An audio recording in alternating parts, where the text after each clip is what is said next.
And we're going to jump across to our sister island of Tobago because we're going to have a conversation about the opening of hunting season, which is on the 1st of October. With me this morning, joining me in Tobago, is John Edwards, who's a Senior Game Warden 2, and Michelle BECKLES, who's a Forest Officer 1. Good morning and welcome. Good morning. Good morning. Thanks for joining us this morning. How is it in Tobago? It's very sunny. And we actually have some nice weather over here this morning as well, so hopefully it stays on trend and we could have a nice sunny day, although some people would pray for the rain.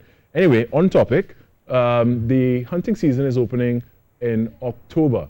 What are the general things that the public should know with the opening of hunting season?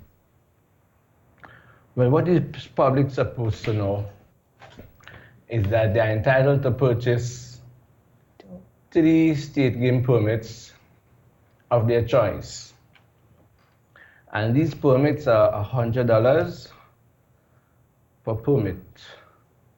Each permit has a different color, Okay. which identify the category. So what are the categories?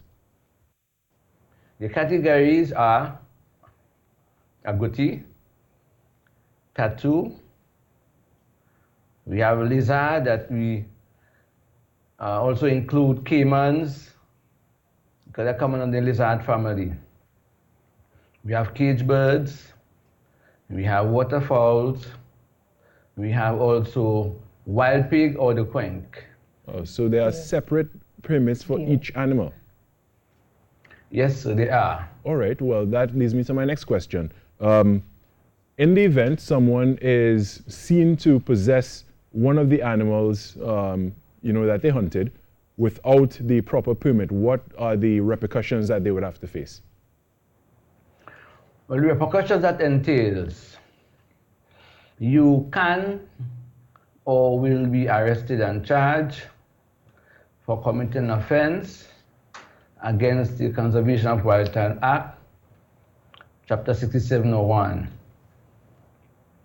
So you will be carried to the police station, you will be processed, and then go before the court.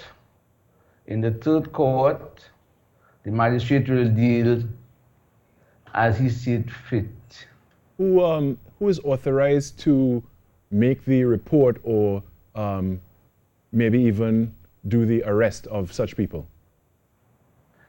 Well, the police and the game wardens has the authority to carry out this function, because under the Conservation of Wildlife Act, Chapter 671, a constable or a game warden has the authority to execute these judgments when violations are committed.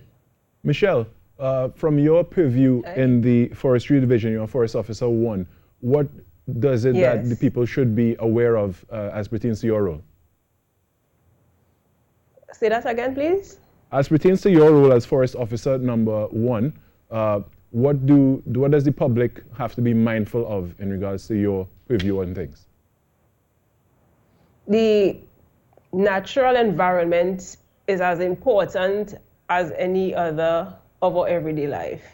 And the laws and rules are set up to govern how we use and manage the natural environment. So having to purchase game licenses and be accountable for what you hunt and where you hunt is to ensure that there's a continuity and a conservation so that other people would be able to benefit from the wildlife that we have here in Trinidad and Tobago. Now, you mentioned conservation. Is it that they also need to be mindful at this point of certain acts such as igniting fires and such in the forest while they engage in hunting activities?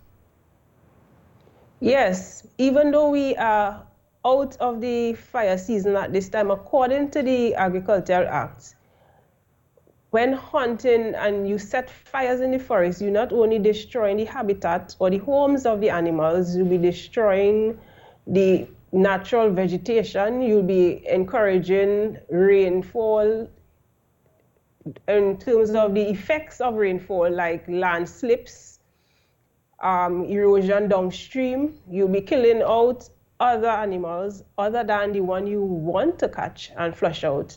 And we could end up in a, what we call, if you kill out one, like if you kill out all the snakes, then you would have a rat infestation.